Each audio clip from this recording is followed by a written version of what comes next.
Assalamualaikum warahmatullahi wabarakatuh. Selamat datang di channel Santri Abadi.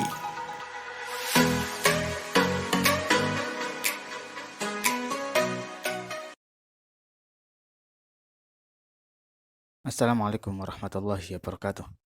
Bismillahirrahmanirrahim. Alhamdulillahirabbil alamin wassalatu wassalamu ala asyrafil anbiya'i wal mursalin sayyidina Muhammadin wa ala alihi washabihi ajmain. Amma ba'du. Alhamdulillah kita bisa berjumpa lagi dalam keadaan sehat walafiat. Semoga Allah Subhanahu wa taala memberikan kepada kita semua ilmu yang manfaat dan barokah. Pada kesempatan kali ini kita sudah sampai bab ke-22 berhubungan dengan sholat sunnah. Ada beberapa sholat sunnah yang akan kita bahas. Yang pertama, sholat rawatib, sholat duha, sholat witir, kemudian sholat tahajud, sholat taraweh, dan sholat hari raya. Sholat sunnah yang pertama akan kita bahas adalah sholat rawatib. Apa itu sholat rawatib? Rawatib yaitu sholat sunnah yang dilakukan sebelum dan sesudah sholat. Sebelum dan sesudah sholat, itu namanya sholat sunnah rawatib. Sholat fardu pastinya ya. Jadi sholat sunnah yang dilakukan sebelum melakukan sholat, sebelum dan sesudah sholat fardu. Niatnya usolli sunnata qobliyati dhuhri rakaataini lillahi ta'ala atau usolli sunnata ba'diyati dhuhri rakaataini lillahi ta'ala. Saya niat sholat sunnah qobliyah dhuhur. Qobliyah dhuhur sebelum dhuhur atau ba'diyati dhuhri setelah dhuhur rakaataini 2 rakaat lillahi ta'ala. Rawatib ini ada 2. Ada muakkadah, ada ghairu muakkadah. Yang muakkadah yaitu sesuatu yang tak pernah ditinggalkan oleh Nabi Shallallahu Alaihi Wasallam baik dalam keadaan di rumah atau dalam keadaan bepergian. Jadi rawatib muakkadah ini sesuatu yang selalu dikerjakan Nabi baik dalam keadaan beliau di rumah atau dalam keadaan beliau bepergian. Namanya muakkadah. Ada namanya rawatib ghairu muakkadah, yaitu sesuatu yang terkadang ditinggalkan oleh Nabi Shallallahu Alaihi Wasallam. Itu salat sunnah yang terkadang ditinggalkan Nabi, namanya ghairu muakkadah. Dan rawatib muakkadah itu ada 10 rakaat. Yang pertama 2 rakaat sebelum subuh atau qobliyatus subhi. 2 rakaat sebelum subuh. Yang mana 2 rakaat sebelum subuh salah satu fadilahnya ya lebih baik daripada dunia dan seisinya. Rakaat al-fajri khairun minad dunya wa ma fiha. 2 rakaat subuh, maksudnya 2 rakaat sebelum subuh, qobliyatus subhi, itu lebih baik daripada dunia dan seisinya. Kemudian 2 rakaat sebelum zuhur, itu juga muakkadah. 2 rakaat sesudah zuhur, 2 rakaat sesudah maghrib, dan 2 rakaat sesudah isya. Itu rawatib muakkadah, yaitu sebuah rawatib yang tidak pernah ditinggalkan oleh Nabi Muhammad SAW. Jadi 2 rakaat sebelum subuh, 2 rakaat sebelum zuhur, 2 rakaat sesudah zuhur, 2 rakaat sesudah maghrib, dan 2 rakaat sesudah isya. Adapun ghairu muakkadah atau rawatib ghairu muakkadah itu ada 12 rakaat. Yang pertama 2 rakaat sebelum zuhur. Jadi qobliyatuz zuhri, salat qobliyatuz zuhur sebelum zuhur itu ada 4 rakaat. Yang 2 rakaatnya itu muakkadah, yang 2 rakaatnya itu ghairu muakkadah.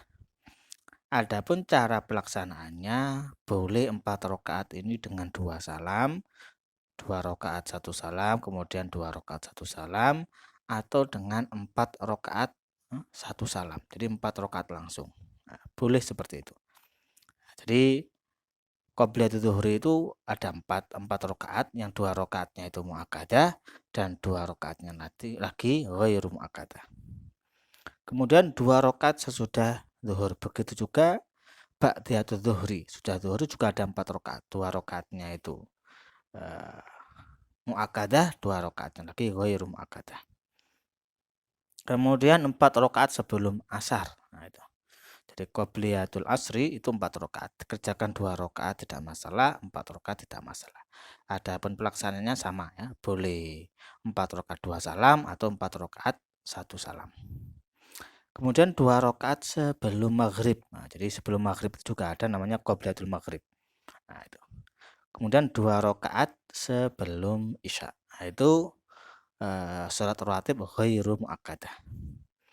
Waktunya qobliyah setelah masuknya waktu sholat sampai keluar waktunya, keluar waktu sholat. Jadi qobliyatul zuhri, nah, kalau qobliyatul zuhri, qobliyatul subhi dan semuanya yang qobliyah itu waktunya mulai awal masuknya waktu sholat sampai keluarnya waktu sholat. Nah, itu untuk qobliyah. Jadi waktunya sama dengan waktu sholat tersebut. Nah, jadi qobliyatul zuhri waktunya sama dengan masuknya waktu sholat zuhur sampai akhir waktu sholat zuhur. Kalau ba'diyah, setelah mengerjakan sholat sampai keluar waktunya. Contoh kalau ba'diyah zuhri, ba'diyah zuhur, itu waktunya setelah melakukan sholat zuhur sampai keluarnya waktu zuhur. Jadi setelah melakukan sholat zuhur itu waktunya sampai keluar waktu zuhur. Ba'diyah maghrib juga seperti itu, waktunya setelah melakukan sholat maghrib sampai akhir waktu maghrib. Catatan, qobliyah boleh dikerjakan setelah sholat fardu. Jadi qobliyah itu boleh dikerjakan setelah sholat fardu. Jadi qobliyah zuhri itu boleh dikerjakan setelah sholat zuhur. Karena memang waktunya itu sama dengan waktu sholat zuhur. Jadi mulai awal waktu masuknya waktu zuhur sampai keluarnya waktu zuhur itu waktunya qobliyah. Nah, qobliyah maghrib itu juga boleh dilakukan setelah sholat maghrib. Kenapa ya? Karena memang waktunya itu mulai dari masuknya waktu maghrib sampai akhir waktu maghrib. Jadi kalau kita tidak punya kesempatan untuk melakukan qobliyah, contoh kita masuk masjid sudah dilaksanakan sholat jamaah, maka nanti kita bisa melakukan sholat qobliyah setelah sholat jamaah tersebut, sholat fardu tersebut. Nah, jadi contoh kita masuk masjid sudah dilaksanakan sholat zuhur, nah, nanti setelah sholat zuhur kita bisa melakukan qobliyatul zuhri. Ba'diyah tidak boleh dikerjakan sebelum sholat fardu. Jadi ba'diyah tadi kan waktunya setelah melakukan sholat fardu sampai keluar waktu sholat fardu. Jadi ba'diyah, contoh ba'diyah zuhri itu tidak boleh dilakukan sebelum melakukan sholat zuhur. Jadi sebelum melakukan sholat zuhur tidak diperkenankan, tidak diperbolehkan melakukan sholat ba'diyah. Jadi sebelum melakukan sholat zuhur tidak diperbolehkan melakukan ba'diyah zuhur. Yang nomor 3, seandainya mengakhirkan qobliyah setelah sholat fardu, maka qobliyah dan ba'diyah boleh dikumpulkan dengan satu niat, yaitu 2 rakaat dengan 1 salam. Ini menurut pendapat Imam Romli. Nah, jadi kalau kita tidak berkesempatan melaksanakan qobliyah, contoh qobliyah zuhur, kita tidak berkesempatan, kita masuk masjid sudah dilaksanakan sholat jamaah zuhur. Nanti setelah sholat zuhur, kita bisa sholat qobliyah zuhur plus ba'diyah zuhur. Nah, jadi qobliyah dan ba'diyah dijadikan satu. Ya niatnya saya niat sholat qobliyah dan ba'diyah zuhur 2 rakaat lillahi ta'ala. Gitu aja. Nah, ini boleh menurut Imam Romli. Nah, begitu juga kalau kita tidak berkesempatan qobliyah maghrib misalnya. Nah, jadi kita masuk masjid sudah berkumandang, sudah dilaksanakan sholat jamaah maghrib.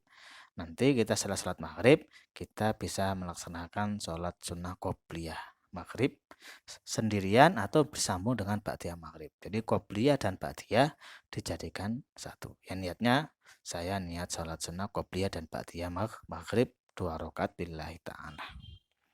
Nah, nanti ya dapat pahala qobliyah maghrib dan dapat pahala ba'diyah maghrib. Jadi bisa disolat sendiri-sendiri, qobliyah sendiri, ba'diyah sendiri. Jadi setelah sholat maghrib, seandainya kita tadi tidak punya kesempatan untuk melakukan qobliyah maghrib, setelah qobliyah maghrib kita bisa melakukan qobliyah maghrib. Setelah sholat maghrib, kita bisa melakukan qobliyah maghrib, kemudian melakukan ba'diyah maghrib, atau kita gabung jadi satu.